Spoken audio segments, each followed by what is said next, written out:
Olá pessoal, espero que todos estejam bem. Gente, hoje então eu quero dividir com vocês sobre esse conceito do que é na verdade a resiliência para mim, né? Então, gostaria de dividir com vocês um pouquinho desse conceito. Esse assunto é um assunto que eu adoro particularmente. Para quem está aqui pela primeira vez, eu sou a Cristiane Sena, você está no canal 50 Mais com Cris, esse canal aqui de trocas de experiências. Seja muito bem-vindo.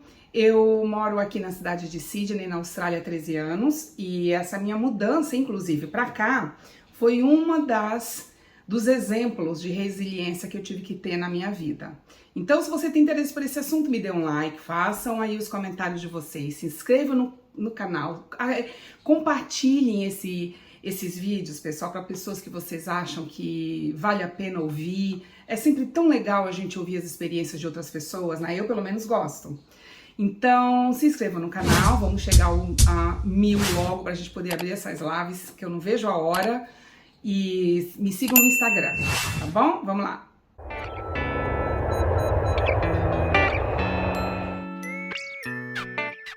Então, eu vou começar justamente com essa minha viagem aqui para Sydney, há 13 anos atrás. Passei por vários perrengues, inclusive tem vídeos falando na minha playlist. Eu vou deixar aqui nas descrições se vocês quiserem ouvir um pouquinho dos meus perrengues, né, que eu passei. Mas eu quero dividir aqui, com relação a essa minha viagem, 3 conquistas que eu tive, que eu acho que vale a pena porque foram exemplos de resiliência. A primeira foi quando eu ganhei $100 em um dia.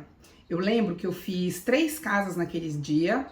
Foram 2 horas de limpeza em cada casa. Tinha sido o primeiro dia que eu tinha conseguido organizar uma casa atrás da outra, porque quando eu ia fazer as limpezas nas casas, eu não ficava só com aquela pessoa.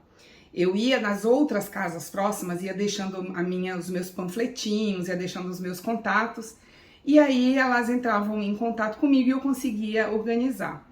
Gente, quando eu vi e quando eu ganhei de perto, né, que eu vi de perto uma nota de $100, mas eu fiquei tão feliz. Para uma pessoa que achava que não ia dar em nada, não ia dar certo em nada aqui. Bom, essa foi a minha primeira conquista. A segunda foi quando eu enfrentei pela primeira vez uma pessoa sendo grosseira comigo. Bom, entre tantas, né, que eu tive, não conseguiram me derrubar.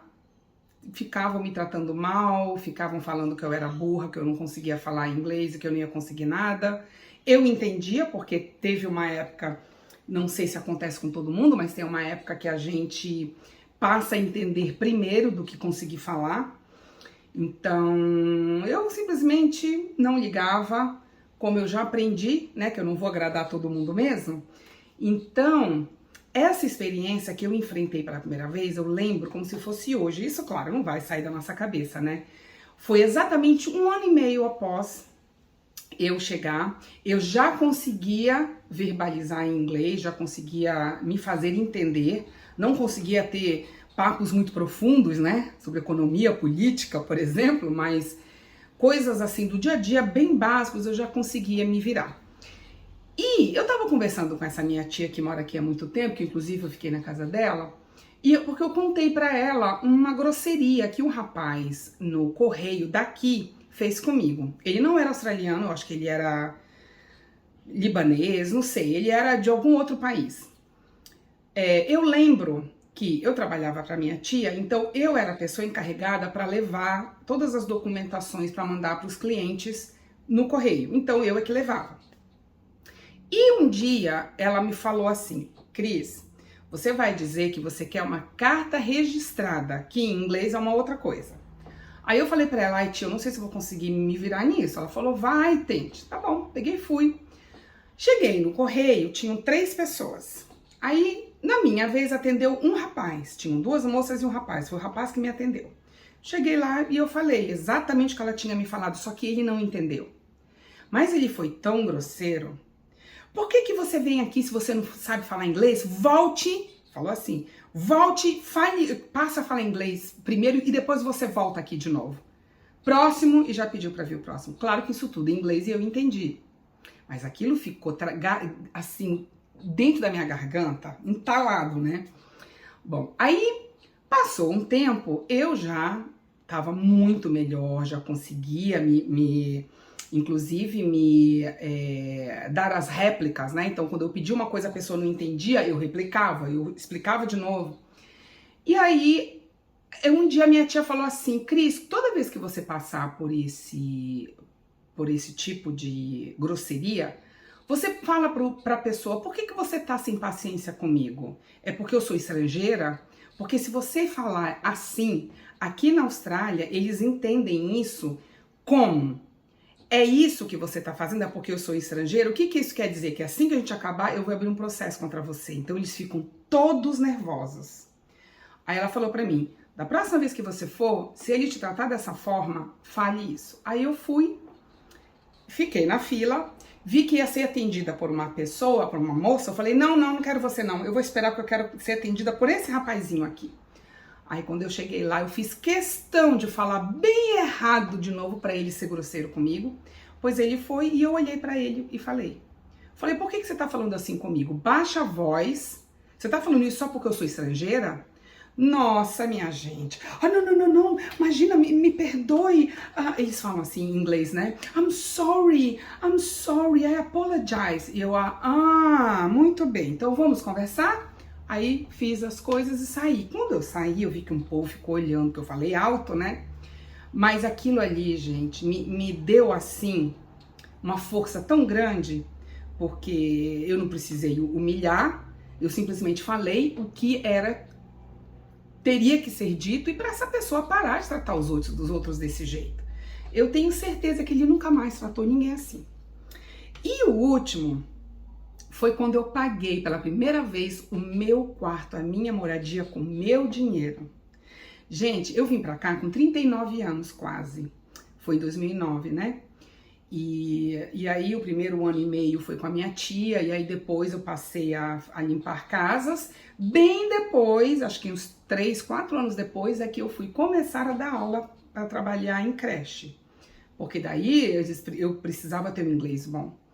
Mas essas conquistas, pessoal, principalmente quando eu paguei com meu dinheirinho o meu quarto. Eu lembro que eu comprei um pão com alguma coisa que era pra passar no pão, que eu já não me lembro mais, e um suco de laranja aqui que tem, que é maravilhoso, que eu nem tomo mais, né, porque é puro açúcar. Mas eu lembro que eu sentei assim na minha cama, fiquei comendo aquilo, mas aquilo tinha um sabor tão maravilhoso, né? Então, e isso assim foi uma coisa atrás da outra. Uma coisa só que eu acho que a resiliência as pessoas não entendem muito bem e que eu acho que é meio errôneo, é que pra mim, essa história de dizer, ai, não chora, por que você vai sofrer? Desliga e levanta e segue. A gente tem que chorar, a gente tem que botar pra fora, porque dói, machuca muito, né? Todas as coisas ruins que acontecem com a gente, com os nossos problemas, com as coisas que não dá certo e a gente tenta de novo. Então, eu me dou isso. Eu não sei se eu aprendi isso por causa da terapia que eu faço ou por causa do teatro que eu fiz, mas hoje em dia, pessoal, eu não tenho problema com chorar, me magoou, mas eu choro na frente de Jesus Cristo se for o caso.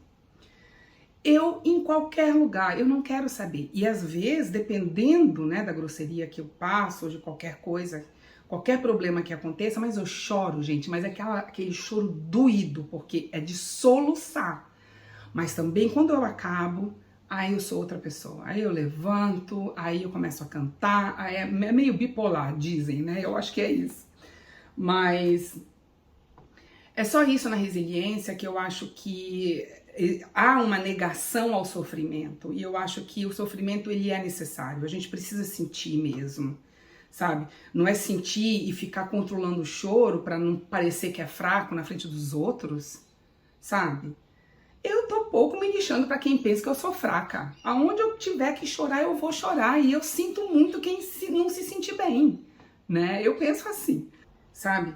Eu insisto uma vez, insisto 2 vezes, insisto 3 vezes, eu vou insistindo até esgotar toda a minha energia. A hora que esgota, aí também eu vejo, aí eu caio em si, e aí sim, aí eu tomo a decisão de que aquilo não é pra mim, então não vai adiantar eu ficar me desgastando com aquilo. E eu procuro usar isso em tudo. É engraçado que algumas pessoas falam assim, a gente tem que tentar pelo menos 3 vezes. Eu não penso assim. eu acho que a gente tem que tentar até chegar ao nosso limite. E às vezes não são 3 vezes, às vezes são 10 vezes, né? Eu acho que a resiliência é isso. A resiliência é, primeiro, a gente se dá essa chance de sentir a dor, de sentir a tristeza, poxa, não foi dessa vez, mas vai ser da próxima, sabe? Falar, chorar, botar pra fora, dividir com um amigo, né? E aí sim, a hora que sair daquilo, levanta e continua.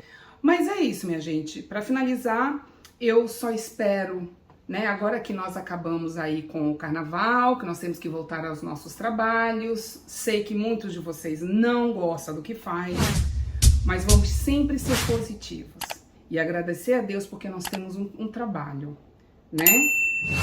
E continuar. Não conseguiu esse ano, não foi no ano de 2023, vai ser em 2024, tá bom? Um beijo e até o próximo vídeo. Tchau, pessoal!